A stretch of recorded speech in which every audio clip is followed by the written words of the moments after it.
Yesterday, I learned a YouTube hack that will change the way I approach my discoverability, and I'm very happy about it. So in this video, I'm going to tell you what that is, as well as update you on a bunch of other sort of things that are going on. For those of you who don't know me, my name is Duncan Alderdice, and in this series, I make short videos in the morning on a walk as I talk through the thoughts I'm having, so I try to put my life back together again. One of the big tasks or things I'm working on is this video series in sort of how to kind of document that process. But so this is the hack, and it's actually not so much of a hack, but actually like a different understanding of, or better understanding of how the platform works, specifically the algorithm and all that. So, okay, let's give context for the problem. The problem is this series is me, as I said, talking through the thoughts I'm having as I'm trying to put my life back together again. So it's highly dependent less on me teaching something, but it's kind of closer to entertainment.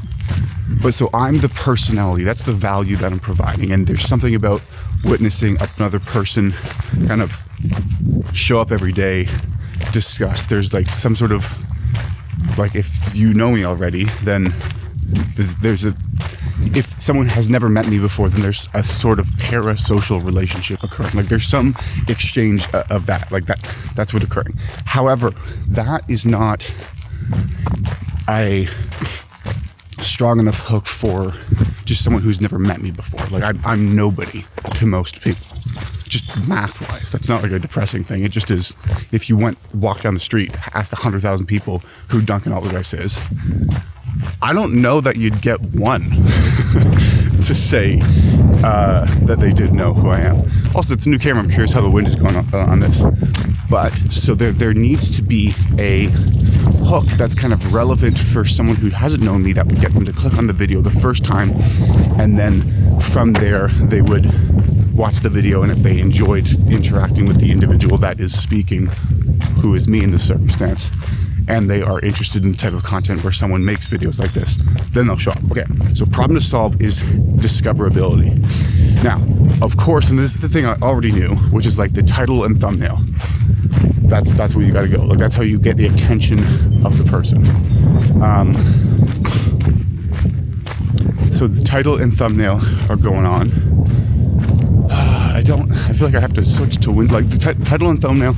The thing I learned yesterday, though, is the title and thumbnail are for the human. That's how that's what we see when you're on YouTube, the page with the thumbnail is eye-catching, as well as the title has something there's stakes with it. But the thing that I learned that's new is what goes in the description. Specifically, the first 200 characters are for the algorithm. And that really is where you communicate to the algorithm, or that's the space where you give that robot the information it needs to know what your video is about, and therefore can help the algorithm determine whose eyeballs should it put the title and thumbnail accordingly in front of. Like, because it can then make a determination based on the other people's watch history, what type of person would enjoy this type of content, rather than just kind of going randomly. And so why that's so crazy is because that's a thing that I have really been trying to struggle with, is how do I position what it is that like I'm doing, like, because it's not a watch this Lamborghini explode 15,000 times type of videos. It's more just like talking head, raw, authentic, like style, which is there's a growing demand for that, but it doesn't have that immediate appeal. But so now just going, okay, well, so I think that's the other thing is sometimes I would want to, I've been using the description or everything like on this to be more expressive with my personality. And like sometimes I want to have like a, I guess, poetic or stylistic way of writing or whatever, that I think sometimes thumbnails look like a good picture, or like that's an interesting sentence that I want to include. However, an interesting obscure sentence might sound cool if you actually know me, but if you don't, then it just kind of blocks clarity. And because of that, it doesn't serve the same purpose. But so now in discovering this, what I go is, okay, so then now I know those first 200 characters are reserved specifically for grade 5 level and below accurate, literal prose describing what goes in the video in order to communicate to the algorithm what is going on. And then everything beyond that point can be whatever I would like to put into it. And then as well, that the title and thumbnail are the things I'm learning. Like the title and thumbnail, you want to have some sort of emotional stakes with it rather than just a cool turn of phrase. Again, like there's human psychology going into that, and it wants to be eye-catching. The other thing that I found was interesting is the thumbnail. You actually want to have consistent branding on it, so that someone who watches you one time, when someone watches, I'm going to talk about you as though you're making content. So if you post content and someone watches your content and they like it, and then you post another video, if the branding is similar, then that person will recognize that next time it's recommended and then watch it again. And that's a good signal. Okay. And so then why I found that was interesting, because that then doesn't mean there's actually an advantage and benefit or incentive to not look like everyone else. Like there's still the key core fundamentals of going like, okay, well, you want, I don't know, like you can divide the thumbnail picture into thirds. Like you want to have like one subject, normally a person, maybe there's another sort of thing going on. At most 2 or 3 things to look at. And then high contrasty so that it actually stands out for the person.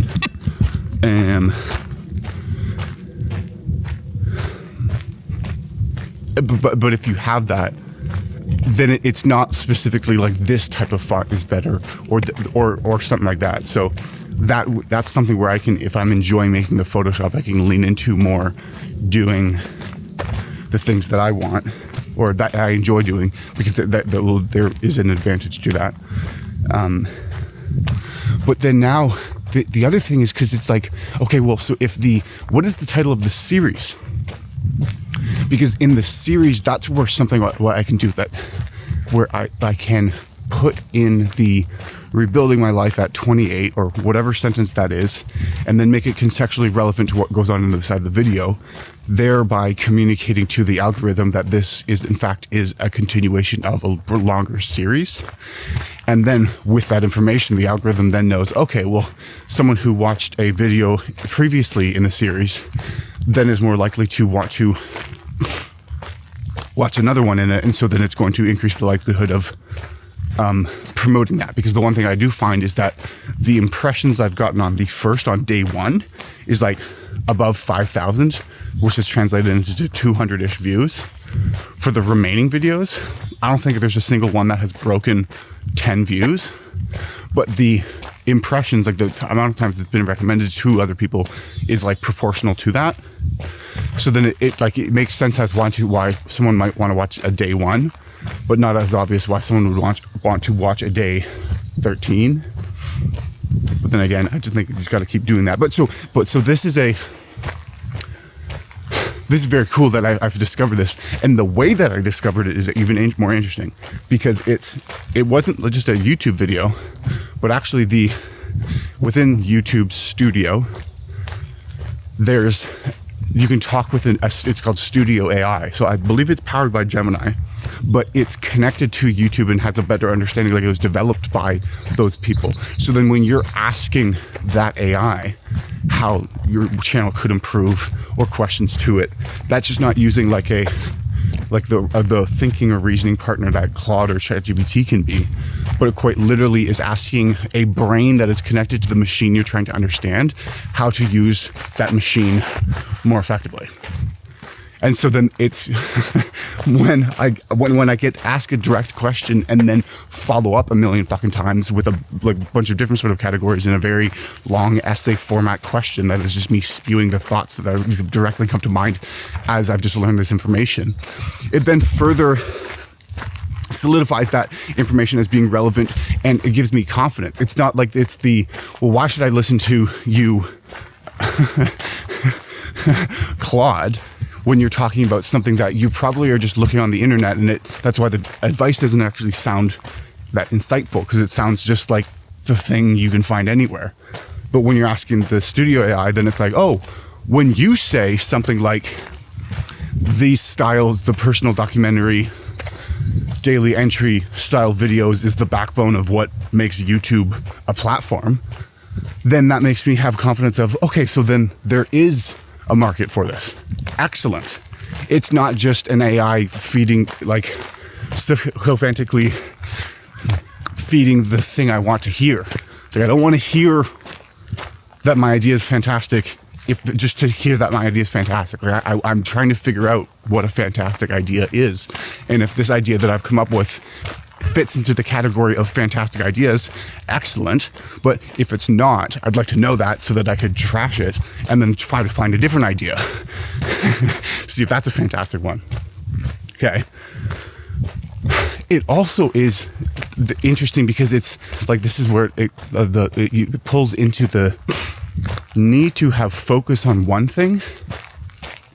And by focusing on just one thing rather than a bunch of things, this is where you get the incremental improvements that just by starting, you're going to get to like top 95%, because most people fail right at the beginning.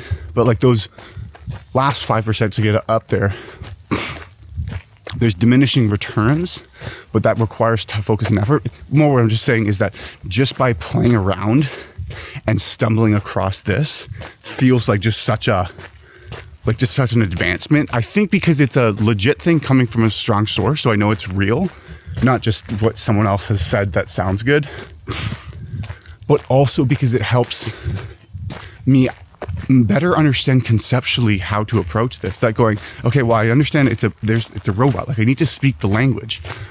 What I'm putting inside of the video can be just me. But then how do I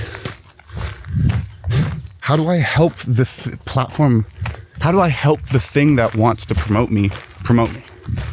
And so there, now I go, okay, because also that's what the thing is, because part of the workflow that I have for editing these videos is to take the transcript or the audio file, put it through a transcribing machine that produces two documents, or produces the SRT document. That's just a transcription file type. Then I put that into a ChatGPT project where it produces two files. One where it's just the natural sounding transcript with style notes on terms of how I talk, and then another one that has a like sort of publishing package that kind of gives a summary of what occurs in the video, a description, a title, options, and test text that could go in the thumbnail, and then a bunch of sort of quote things. Like I have it doing that I now can provide it with this information and be, okay, so what we want is for the first 200 characters in the description to be a sentence that follows the particular format doing this. Quite literally the same way that if I just had someone working for me, I'd be like, hey, you see this information now? Know it and apply it to the job that I'm giving you. Which is cool. And then I think it just feels more like, okay, like so we're making progress. I can see this actually working. And having tried to do this before, this is information that I did not know the last time I did it. So it's like, woo. And I guess the fact that I kind of discovered it myself through asking, like through engaging with it, but it feels more real because of that. I don't know. But so that's just what I'm thinking, that the humans speak a different language than the algorithm, and there's two different places to do that. The tags you put on the video are less important, and as much as the title and thumbnail are like, where the first 200 characters of the description are like the title and thumbnail for the algorithm. And so knowing that will help me move forward and make videos better, as well as, and that's the end of that thought. So that's the hack I learned. The other thing is the hook. I'm going to be experimenting with this, is because the retention I'm getting sometimes is long, sometimes there's a big drop off. I need to do better job communicating at the beginning. And so the format I tried, which is this morning, and that I'm going to stick with, because I saw this other camera guy. It's like a camera operator that did a bunch of filming of people, like this big giant like TV camera thing, like the one that the big hook, like the massive ones. He did a video on how do people who are confident speak in front of the camera, and I haven't watched past the 45-second mark because I stopped and had this thought. When the hook he had was, it went like the structure order was like interesting thing relevant to thumbnail and title that is interesting, followed by introduction to who he is and the broader series, followed by talking about the thing. And okay, what does that mean? Is it's like I did here in this video of the beginning was, or no, let's start. What I used to do is just it would be the sound of my feet. I would come up, I'd say good morning, good afternoon, or good evening, hello. My name is Dr. Alderdice, and then just go into my intro of who I am. And then after that go, like in this video, I'm going to discuss XYZ. Whereas now what I'm going to try to do is, what I did here is in the first 5 seconds, like rather have me tell you who I am, confirm the thumbnail and title with what it is. It's like yesterday I learned a YouTube hack, and in this video I'm going to talk about it, or whatever I said, followed by context of like who I am. So like, and so that particular arrangement, which feels more intuitively like we're like, oh no, that sounds better. So we're going to work with that.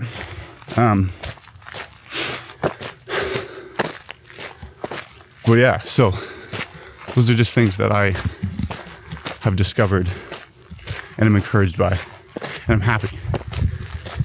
And it's fun, and it's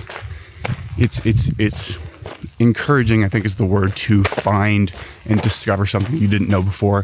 That makes sense, rather than just another, like, okay, well, you need to make the videos look like this, or it actually just changes like that. Like something that's simple enough that it feels like it actually is revealing something about the platform, rather than just the same advice packaged differently. In any case, I think one thing I wanted to start doing, oh no, I gotta wrap this up. I still haven't sent the email to the job that lowballed me, but I need to do that today. Again, the point is to send it to the person who, the hiring manager, being like, hey, want to decide to join the team. Policy's getting in the way, whatever. Even though I want to fight, but we'll just do that. I'm dragging my feet on it because it takes energy to not say the angry thing. And so I've been editing videos accordingly, but yeah. And then I think also during today, I'm going to start trying to do the self-authoring program, just like chip away at it 45 minutes a day. More on that later.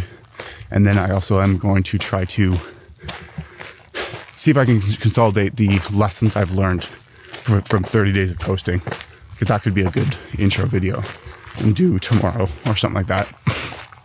Anyways, to you right there, I see you. To you right there, look away, I see you. But I appreciate you watching to the end. And I know you know this already, but I'll say it again. That desire is what drives you forward. The pain you're going through is necessary.